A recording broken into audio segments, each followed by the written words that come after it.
বন্ধুরা, আপনাদেরকে আমি একটা জিনিস দেখাবো।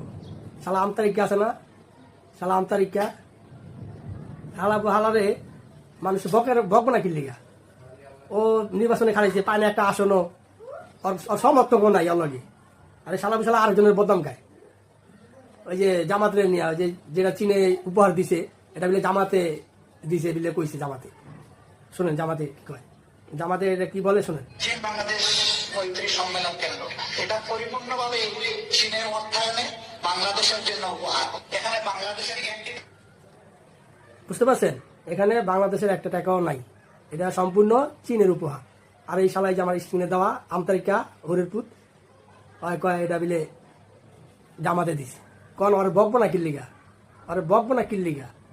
শালা কুহান থেকে হয়েছে, আল্লাহ কু আমার বসে রাইতে জন্ম দিছে, ওর বাবাকে আল্লাহ জানে। কয়েকদিন বিএনপির লিয়া কয়, কয়েকদিন আওয়ামী লীগের নিয়ে কয়। ওর কোনো ইয়ে আছে, জন্মেরই ঠিক নেই। হয় মানে যে কোনো দল, মানে এখন তার কাছে আওয়ামী লীগ বিএনপি ভালো। কয়েকদিন কিন্তু বিএনপিরও জ্বালাইছে আলোবুতে, তারপরে আওয়ামী লীগও জ্বালাইছে, আবার জামাতেও জ্বালাইতেছে। এত খারাপ।